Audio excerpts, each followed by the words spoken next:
comfortably zoned with the Zigzag Man in Alameda, California, pushing on the doors of life marked pull and fighting the unholy trinity as we go. Big business, organized religion, and government.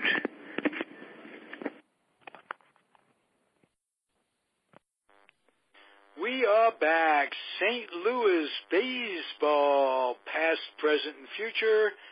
I'm Ralph Tyko. The host is Gene Hutmaker. How are you, Gene? I am just fine. Getting out of the deep freeze of the New York metro area. Wow. We were talking a little off air. I mentioned to Gene that having grown up in New York, spent the first 20 years of my life there, it is colder where he is right now. I'm in California. I left in 1965. It's colder right now where he is than it ever was when I lived in New York. Statistically, that's how cold it is. And I left because of the cold weather. So, give you some idea. That's one of the main reasons I stayed in California when I got out of the Air Force was because of the weather in New York. I couldn't take the cold heat, and I couldn't take the hot summer humidity, and that was a bad combination for living there. And I settled in California, where we promptly had an earthquake earlier in the week to remind that even though it was 64 degrees and kind of sunny, although brisk for here, it still is what it is. Every area has something indigenous. We got a good jolt, not, woke me up in the middle of the night. And so nothing's perfect, but I was hoping Gene would be able to have some prognosis for the weather getting a little warmer all over the country. Are they talking about another week, another couple of days? Well, I haven't heard anything from Al Gore lately. Okay. There's no climate change here, ladies and gentlemen. We're going to tell our kids and our grandkids that we fucked up. Yeah, well. You'd like him to just say that once, but he got to admit, though, he's got a point. This climate is changing, and there's no doubt that it's man-made. I just hope it's not irreversible, and we get some president in there along the lines of a humanist who doesn't want to destroy the earth for the sake of enriching his rich cronies, as it is in today's world. But we'll make a segue to baseball. We can make a segue to baseball anytime. I asked you off air, what do you want to talk about? We batted around a few things. Well, we started in my first year, which got me started in baseball back in 1953. Beautiful. 1953. I remember that set so very well, that set of baseball cards so very well. I think we talked about the likes of Ray Jablonski and Rip Rapolsky. That was a very interesting team from the standpoint of their pitching staff. Vinegar Ben Mizell and his astronomically long middle name. Now, there's a piece of trivia. Al Blumpkin isn't with us tonight. So, for 100 points, what was Vinegar Ben Mizell's full name?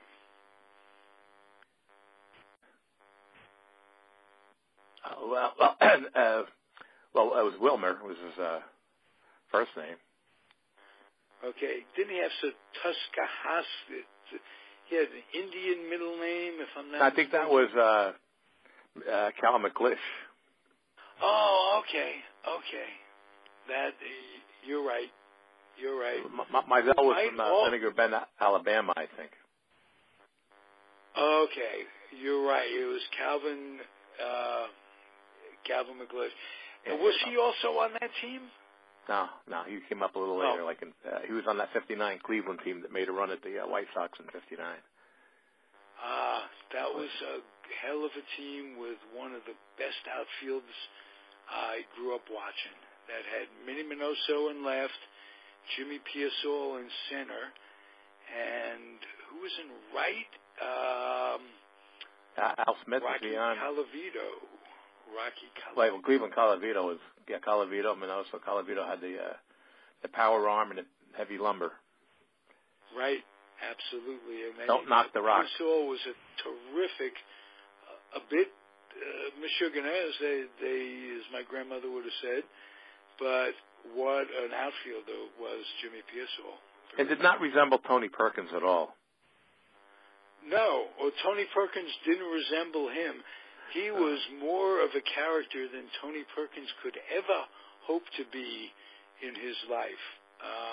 He did, in real life, overcome the demon of mental illness brought on by one of the craziest overbearing fathers that ever went down the pike, that drove him into insanity.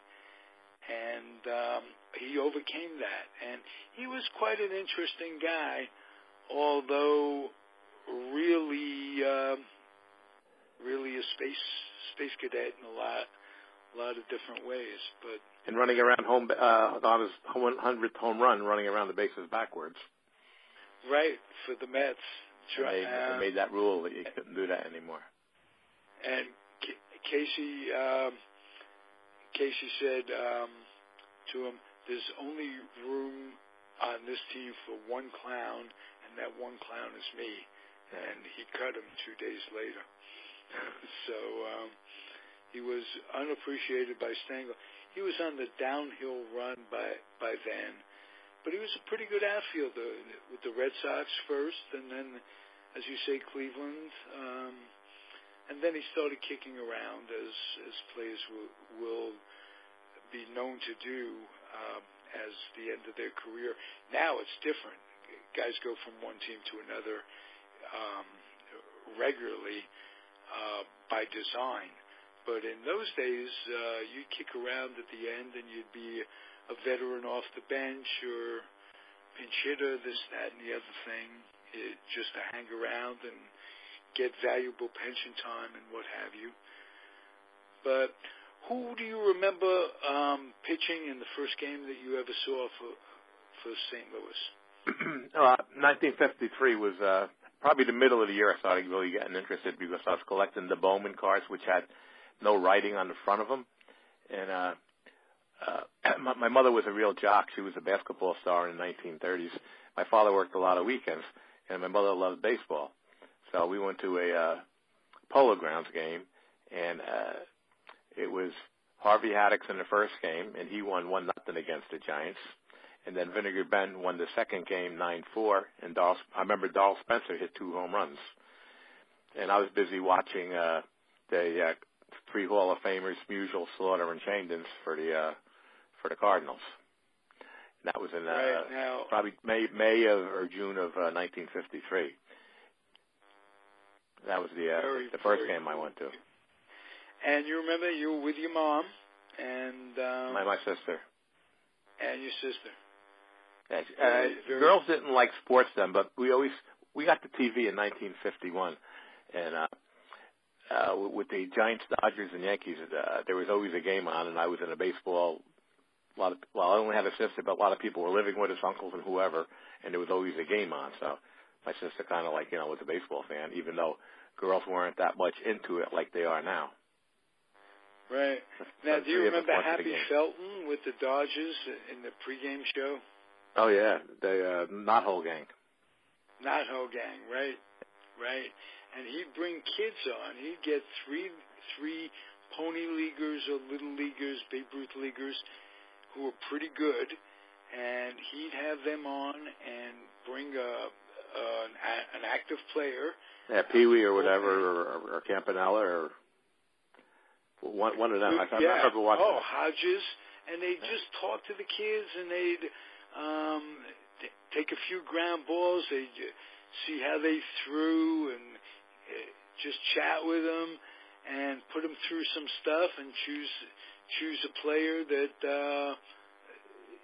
was the most valuable player or whatever, and chat them up, and it just humanized ball players for whatever team it was. I was a Giant fan, but you'd see a ball player communicating with a kid, and that was so important to becoming a baseball fan.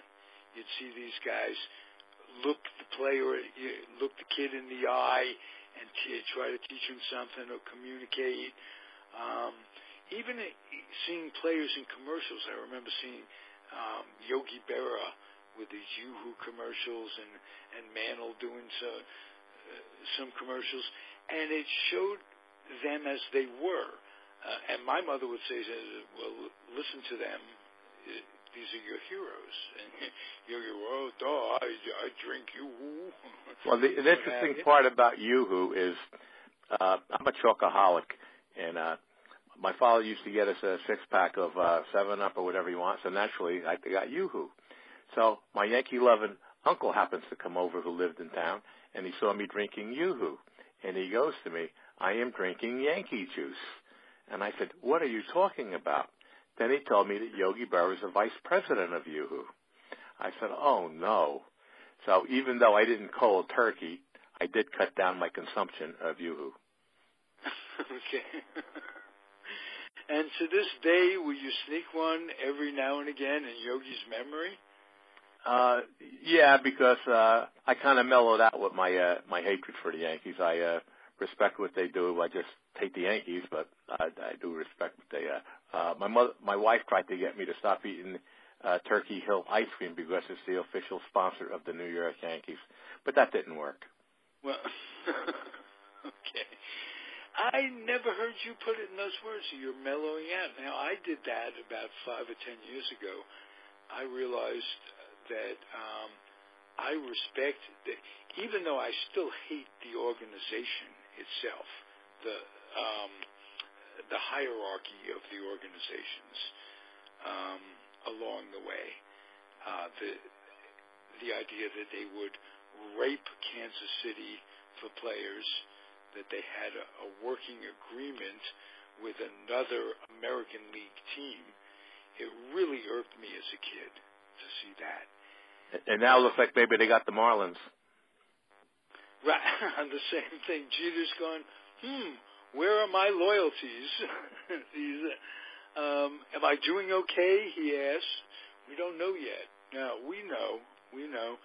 Yeah, they got the Marlins. But with that, and I was talking to somebody the other day about the Yankees being apparently as stacked as they are. You got to realize they're going into the season with 2 rookies in the infield and a questionable pitching staff. So you can throw a lot of money onto a team, not saying that Stanton's not worth it all, as if anybody is, but you have to spend that money judiciously, and it's not fantasy ball. You got to build a team that's compatible, that's balanced in some way, that does, and I don't know if they're going about it in the right way. We'll see. I think they'll get another arm in there, Garrett Cole or Arrieta, or that wouldn't surprise me if they got. If you're a pitcher, you'd probably take less money probably to go to him and have that kind of lineup getting you runs, and you can make the Hall of Fame. But how much money can they spend? And haven't they expressed some interest in getting under the salary cap? It's not a cap; it's a luxury cap. Well, I don't think Sanchez and Judge make any kind of money yet, even though they're $20 million players. They're not making that yet because of their that's a good point. Status. That is a very good point. But they've got some big. They've got Ellsbury, who's making a lot of money, who doesn't even look to start. That, and I think the Mets ought to take a run at him. But that's just, I think he has a little bit left, and it isn't my money. That's how I look at it. And the Wilpons don't spend money anyway. But I would always say, on the surface, Mark Cuban should buy the Mets. Oh, would that be great? That would be great. Has he ever expressed an interest in a baseball team, Cuban? I think so. I'm curious. I think he was interested in one or two of them. Whoa. He'd be good for the game. He's certainly good for basketball. I'll tell you that. Basketball is doing something right in the sporting world. Yeah, well, when we were kids in say 1953, baseball was by far king. You had maybe horse racing and boxing behind it, and then maybe it's like some tennis or golfers like Ben Hogan or some of them tennis players, Pancho Gonzalez. Well, you had the NBA. You did have the NBA. And yeah, but it was more of a cult following. I mean, I like Paul Arizin and Neil Johnson, and then they got Will Chamberlain, so I was a big Chamberlain fan. But you were a Philadelphia Warrior fan? Yeah, because when I started, they played Fort Wayne Pistons in the finals, and then I decided to go with the Warriors. They had Arizin and well, Neil Johnson. Very interesting because my camp friends were managers, equipment manager and ball boy of the Warriors, and the camp itself would bring Arizin up and Chuck Bednarik too, the football player, on alternate weeks and alternate weekends, and spend time with the kids and coach the kids and give clinics and what have you. And Arizin was a terrific guy.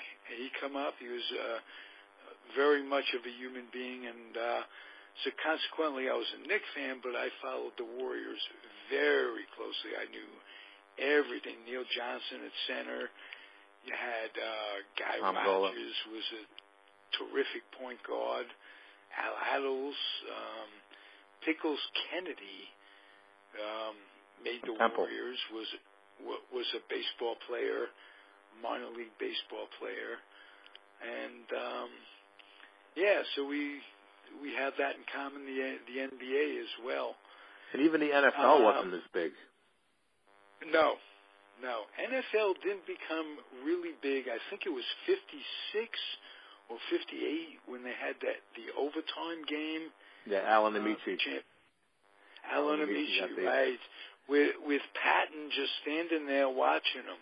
I said, he was he's a nephew of Don Amici, the actor. Really?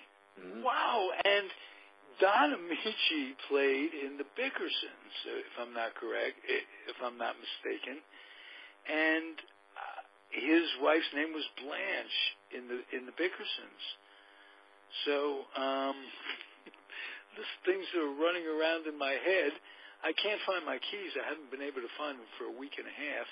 But these other things, I remember where they are. I remember where the Bickersons were. Don Amici, yes. Great radio voice. Wonderful voice for the radio. I have a face for the radio, they tell me. Well, that's why baseball was so big then, because it was the major, captured the headlines, and some people follow football, and then the NFL championship game would already be over today. It would be like played during the Christmas break time, Christmas till New Year's. It would be like December 27th or something. So football would already be over. They play baseball into November. So I remember the World Series games were like October 3rd or 4th back in the day, and they were played during the day. I know. We come home from school and watch the last few innings of it, and or listen to it with the transistor radio with the cord up your arm, and it's just different. And we had a barber shop across the street from our grammar school, to the kids. So we could go over there and watch it. I wonder how they're going to build a fan base in the future, because no kid grows up watching baseball anymore.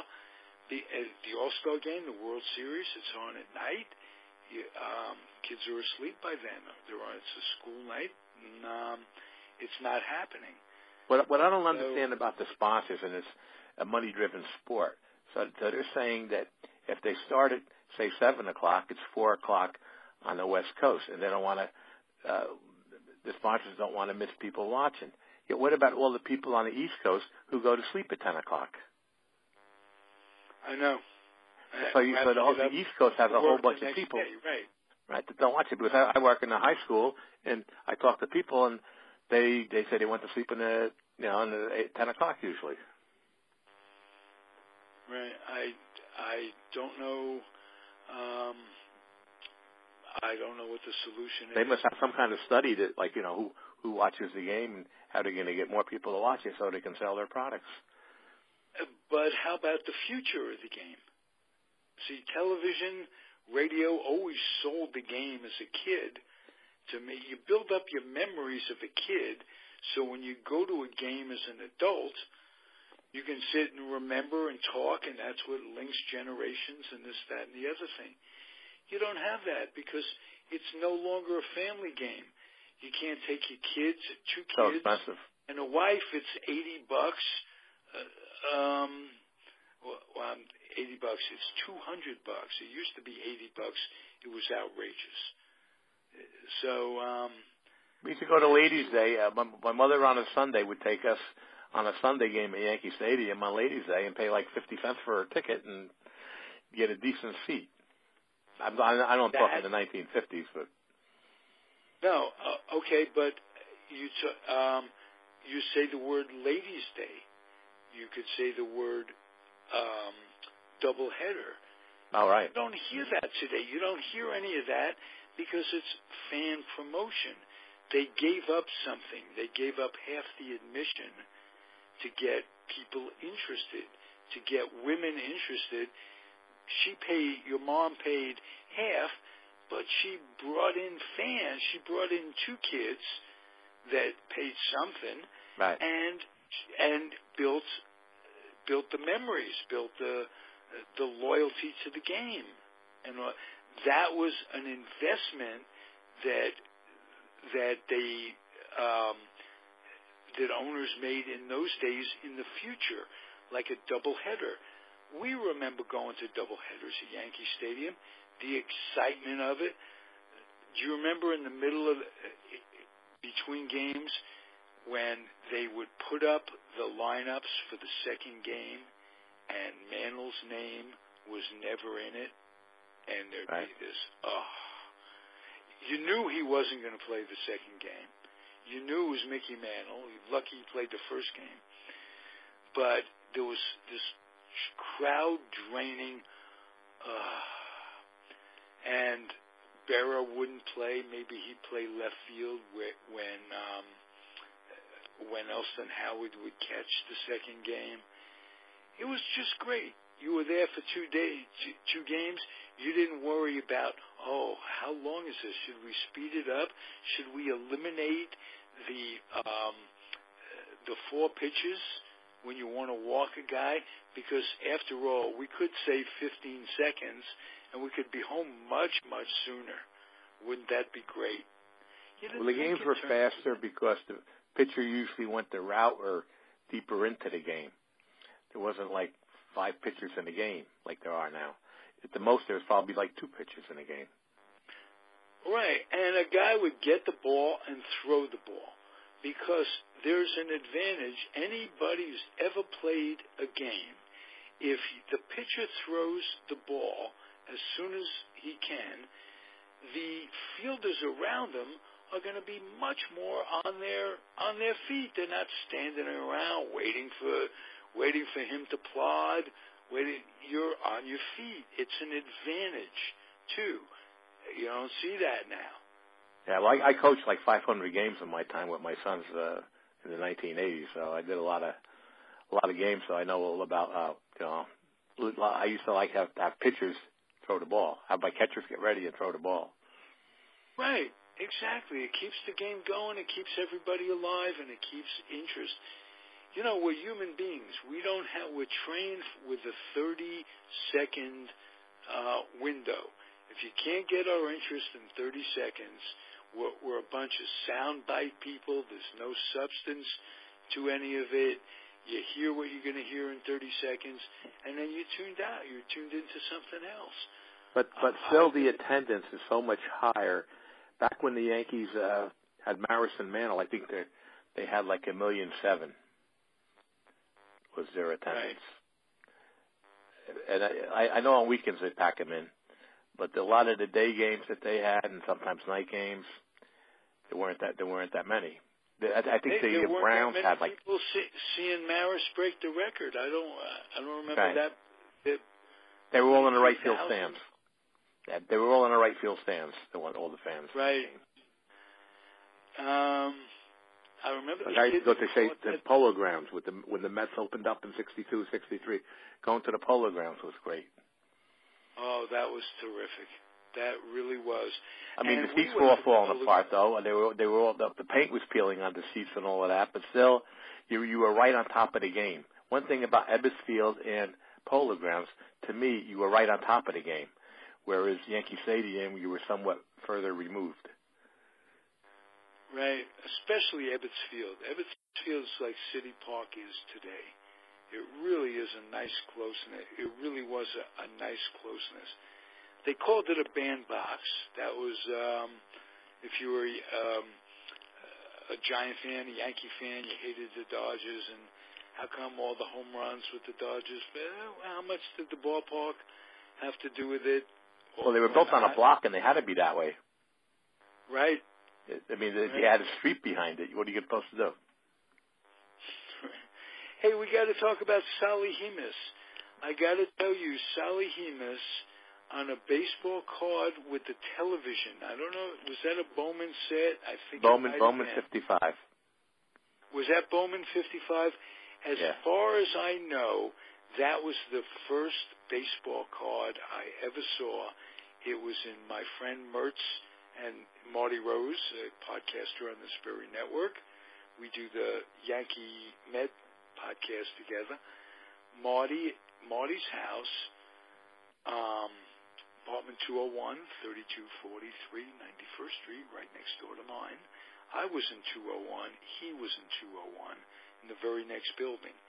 And we were buds, and we sat and went through baseball cards.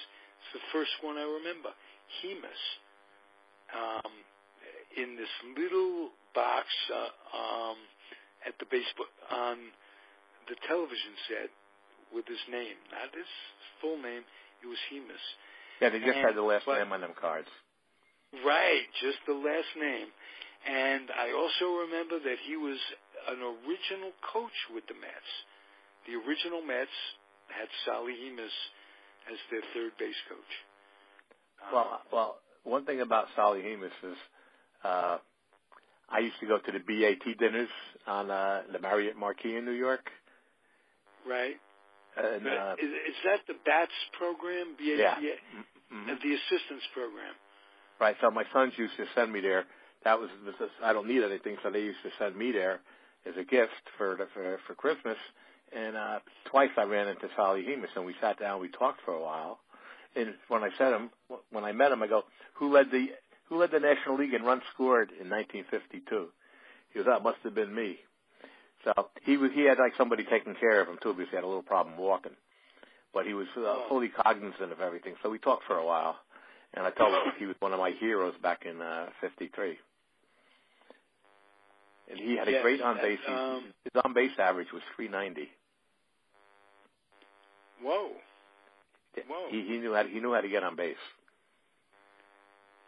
Didn't realize that. I'm going to have to go back. Because by the time I'm a year younger, but his career kind of quickly fell off. Yeah, he only had like 3 years that were like of any substance. And then he was a pretty good utility infielder for a while. Becomes a coach. Don't know if he got any managing experience. Yeah, he was managing the Cardinals. He had some racial problems with Gibson and Flood. When Johnny Keane took over from Hemus, Johnny Keane kind of straightened out Gibson and Flood, like, hey, you guys go do your thing. No problem for me. You know what I mean? where he grew up during racial times, and when ethnic slurs were used. Yeah, and he might have been one of them that used them occasionally. But in his mind, they used the white ethnic slurs too growing up, and if you were Italian or Jewish or German or Polish or whatever. So he just thought it was like, it's that's the kind of common tone in of your voice too. It's not so much what you say; it's how you say it. Right. But in those days too, different days, different times, a lot of different racial stuff going on. Nothing as bad as what Jackie had to go through. Who was the first Cardinal, black Cardinal? Well, unfortunately, it was Tom Alston, who was a big first baseman, 6'4", and they say he couldn't really handle it. At the same time, they also had a pitcher named Brooks Lawrence, who was 15-6 his rookie year, which was pretty good. I was hoping he'd be another. And he went on to Cincinnati for one reason. Yeah, he had a few good years for Cincinnati. But Tom Alston, he was a big flop. Okay, he was that? Supposed to be like a big first baseman, be able to power like a Luke Easter type, and he never panned out. And seeing Frank Robinson and Ernie Banks and Hank Aaron kill my Cardinals, I was hoping that he'd be able to do that, but he didn't pan out. And then I guess the next good one that they had was Curt Flood. Yes, Curt Flood. When I think of him, the poor gentleman, not only did he die early, and not only did he really suffer from literally playing out his option, his career came to a grinding halt. But when free agency happened, he got none of the benefits whatsoever from it. He was like you say, how the Major League Baseball doesn't take care of these people with their pensions, and they got to struggle and this and that. I mean, there's a guy they should have gotten. If you gave him 0.5% of everybody's salary, he would have really been, and that's why they got it. Now, Curt Flood, a lot of people don't realize, the enlarged strike zone era from 1963 to 1968, him and Roberto Clemente are the only ones to bat 300 in 5 of them years. A lot of people don't realize. No, I don't. I didn't. His lifetime average is like over 290. I know he kind of stumbled on the Northrop shot in the '68 World Series, and he couldn't get back in time because the grass gave way. But he was a great center fielder, and he kind of washed up at 31, and he had near Hall of Fame, a somewhat short shot at the Hall of Fame if he continued playing at the pace he was when he decided to sit out. I know he made an all-star team over Willie Mays. It was 62 or 63. He had a phenomenal start, and he really was a good center fielder. So they had no trouble starting him one year over Mays. And he was right in the heart of those 2-3 championships. He took over for center field for the Cardinals? Ken Boyer. Don Taussig? No. Ken Boyer. Whoa. 1957, Ken Boyer played center field. And the only center fielder better than him was Willie Mays. Because I'm a big Ken Boyer fan. But he played center field in 1957. For the now, Cardinals. do you know that Ken Boyer lived in a little town in Missouri, grew up in Missouri, called Alva, Missouri? And his mother, or my buddy's mother, was the postmaster in that little town of and she knew all the Boyer brothers. I think there were like 8 or 9 of them. Yeah, it was a huge family. Yeah, 8 or 9 of them that played pro ball. Yeah, a whole bunch of them. And they played against the Mantles, too. Back then, yes. Yeah. Mantle and Boyer were the same age, so they played against each other a lot growing up. and sad that they're both gone, and Cleet's gone. See, I, as you know, was a Yankee apologist, if not because they were so great, and the Giants were gone, and I floundered and did root for that Cleveland team we talked about in '59. But I really dug Clete Boyer. I thought he was a great fielder. And if it weren't for Brooks Robinson being in that league at the same time, I think he would have gotten much more acclaim than he did. And I didn't see Brooks Robinson on a day-to-day basis. I can't imagine him doing more than Clete Boyer did. Well, he was rubber stamped for the Gold Glove pretty much. Yeah, when right. it came time, it was like an automatic. Now Clete Boyer won it when, as soon as he came to Atlanta, he won it, and he also hit 26 homers for Atlanta. Whoa! Now was Matthews still there? No, he was gone. Matthews is gone. But he did play 1 year in Atlanta, 1 or 2 years, and I think he managed a year or so. Did Matthews? That was those three: Santo, Matthews, and Boyer. Some terrific third base in the National League. Remember, all this is not you remember, but this was all pre-expansion. So you're talking about 25 guys, 8 teams in a league. It's the heart of it back then. So we got to grow up in some great ball. Not that I'm not blind to the fact that in today's day and age we have international ball, and the majors have their pick of hundreds of players from hundreds of 10, 20 countries are represented in organized ball now. So it's changing from those terms, but we talked about this a little one time. Do you think that the Cardinals being late on integration hurt them throughout the 50s in terms of how they finished in the National League? Oh, yeah, absolutely. But like I say, just like the Yankees, their position was they didn't want blacks fans coming in messing with their Stamford, Connecticut, Wall Street type people. So I think that they really didn't want the black fans, even though if they got a Frank Robinson or an Ernie Banks type, that would have been really good. Really, and if you're a player, you probably didn't want to play in St. Louis either. You'd probably rather be in Chicago, Cleveland, or New York. It did come up with a good shortstop in Dick Grote. Now, he was more or less at the tail end of his career, but he was pretty solid for you guys when you got him. Yeah, he was runner-up in '63. He was runner-up MVP to Sandy Koufax. Didn't remember that. Yeah, wow. He was tremendous back control. Yes, and one of those guys, again, a two-sport athlete. We talk about this on that network. On this network, we talk about that on this network. A guy who could play two sports, a Gene Conley, a Grote, for instance. Yeah, he had 11 points a game, I think, for the Pistons in a short time there before he gave it up for baseball. Right. I had a very interesting interaction with somebody on Facebook.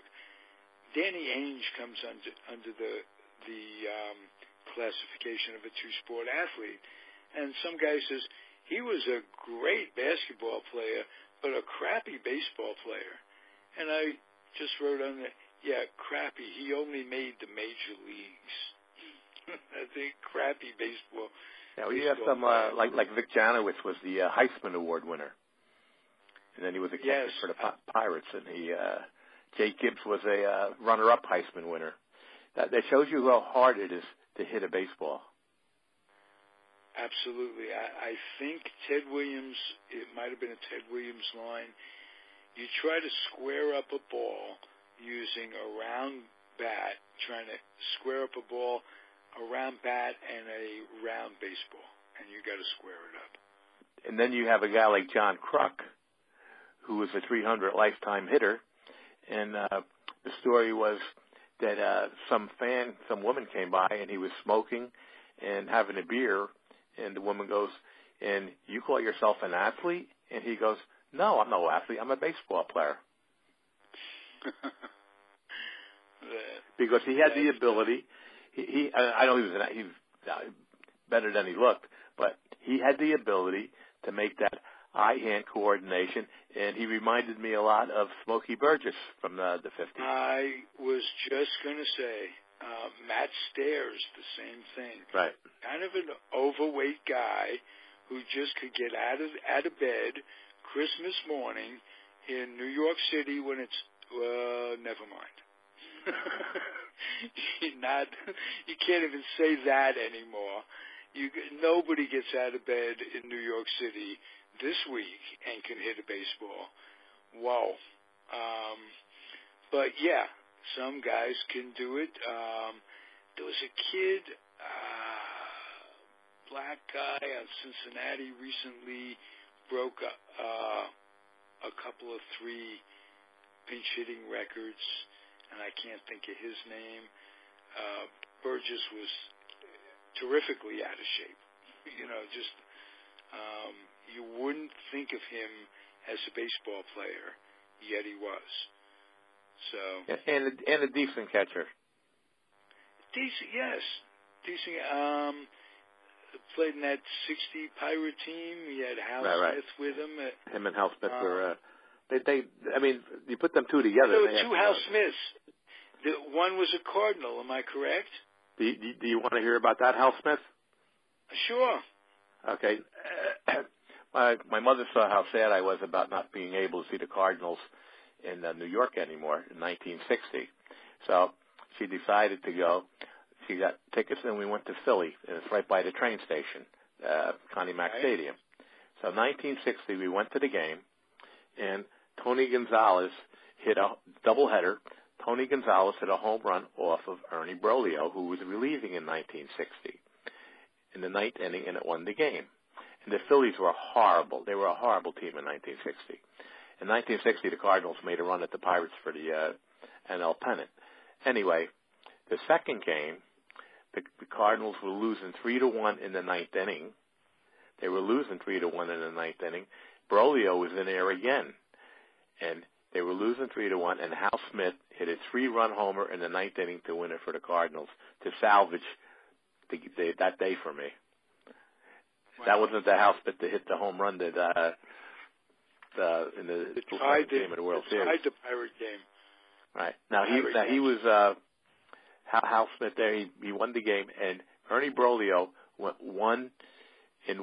He won 1 and lost 1 that day. And then after that, they put him into the starter because they traded Mizell to the Pirates for Julian Javier, and as a starting pitcher, Broglio went 16-3 after that game as a starter. Javier was a solid second baseman for you guys.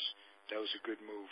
And his son, a good breeder. His kid played in the big leagues for a while. Okay, I met his son at a bat dinner, and his son's name is Stan in honor of Stan Musial. So I said that was pretty cool. You're played out here for the Giants. Yeah, but I told his son, I go, that was pretty cool. Your dad naming you for Stan the Man. He goes, I would rather he gave me his batting ability.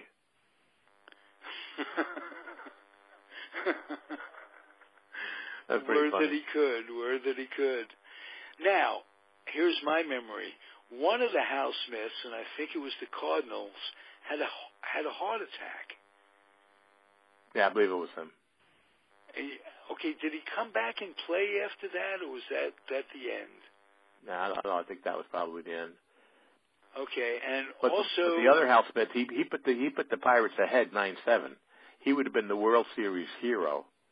But then they put Bob Friend in the 9th inning, who the Yankees owned in that World Series. And I think Bob Friend's earned average was 1,000 in that World Series. And they put him in the 9th inning to close it out, and the Yankees tied it up. And then Mazeroski hit the home run. But Rocky Nelson made the play of the game when first and third, Yogi Berra lined one down the right field line that Rocky Nelson at first base sneered it. Now, if they had the other guy in there, Dick Stewart, it would have been a double. Right. Dr. Ground ball would have been a double. So that I don't know if you recall that play, but Nelson speared it, stepped on first, and Mantle, knowing that the force at second was taken off, he went back to first and evaded Nelson's tag as Gil McDougall scored the tying run. Whoa. Did not remember that. That's some quick heads up by Mantle. And that tied it up, and then the Mazeroski homer. Whoa.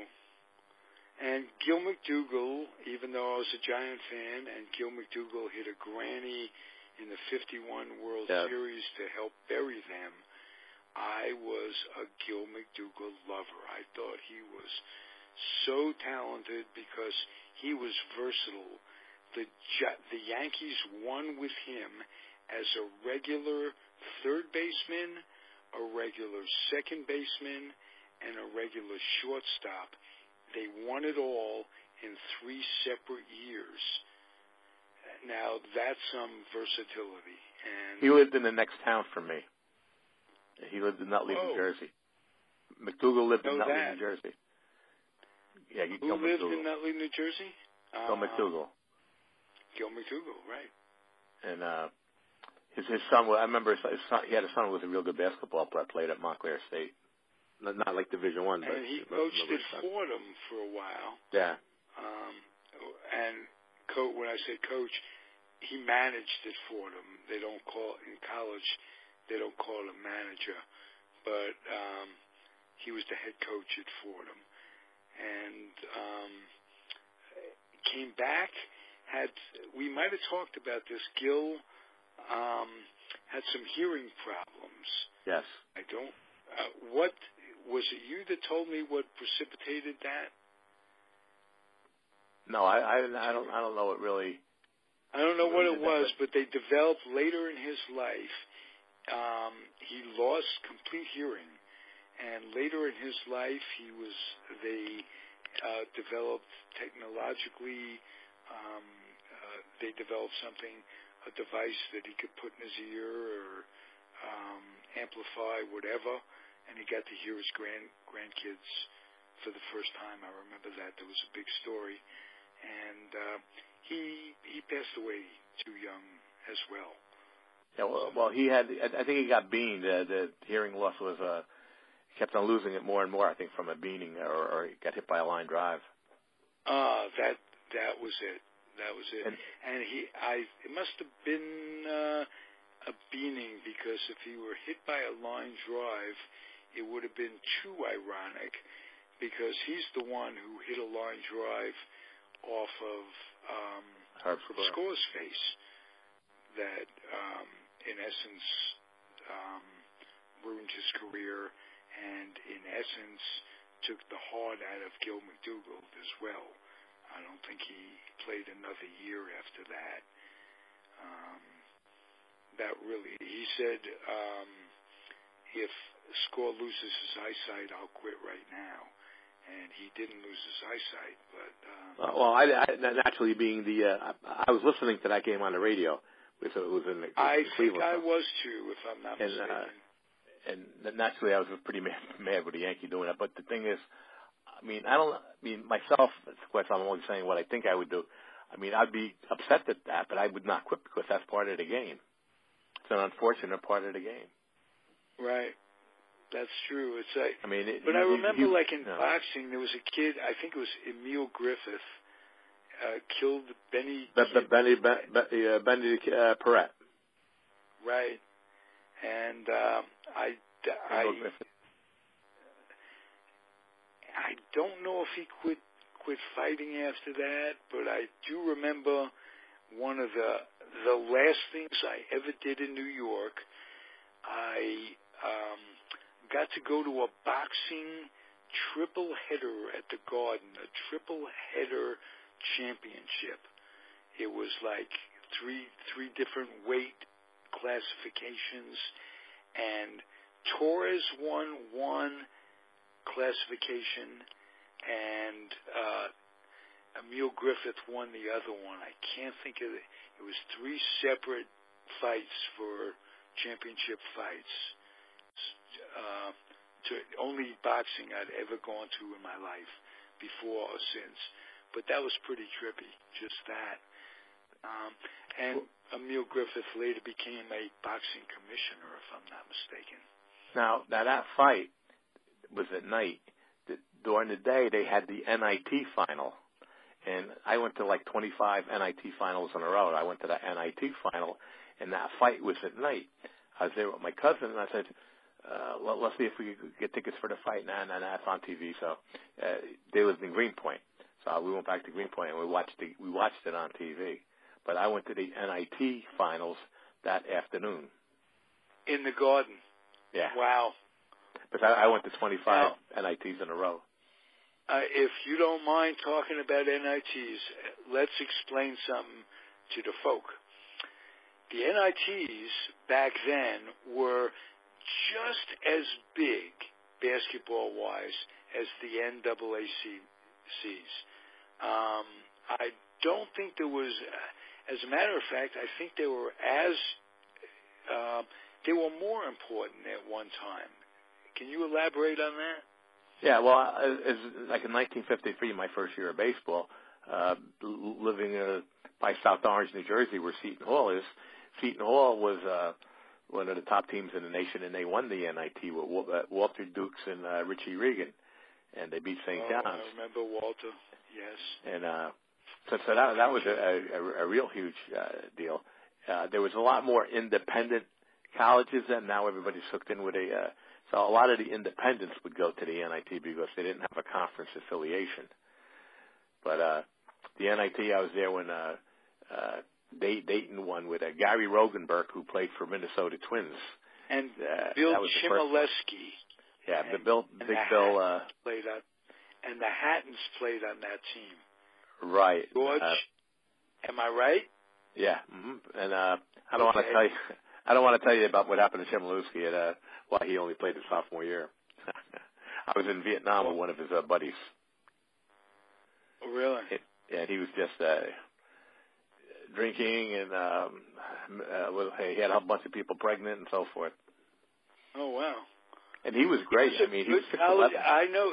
They come in and play the Holiday Festival. Yes, I was there too. Yeah, I love those. The Holiday Festivals between New Year's and Christmas and New Year's, they'd have a tournament where they'd bring in some of the great college teams in the area. That was before they have all these other tournaments. From you had St. Bonnie's and the Stitt brothers, Providence, Jerry Lucas. Jerry Lucas comes in with Ohio State one year listen to this, folks. You remember Gene, who he brings in with him. He brings in Pete Newell. He brings in John Havlicek, and he brings in Bobby Knight on that team. Right. Go along with Jerry Lucas.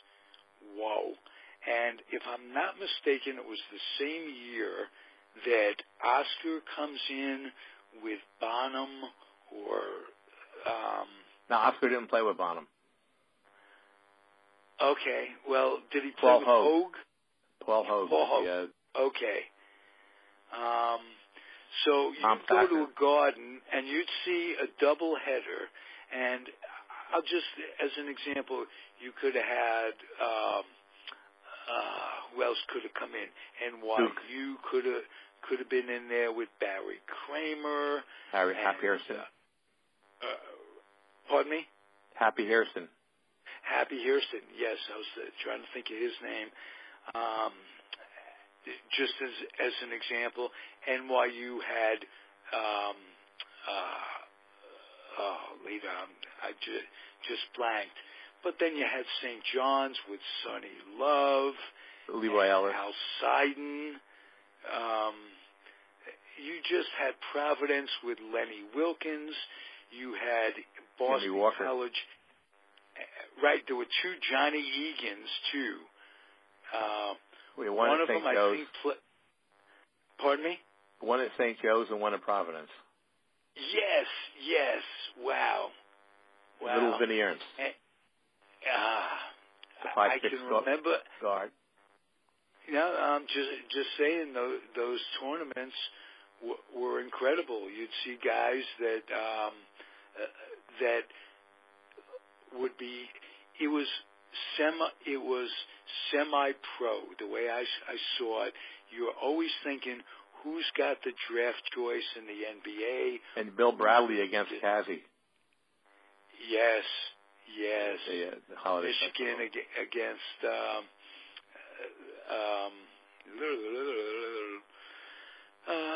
Princeton had a 14-point lead. Princeton. That's why I didn't go there.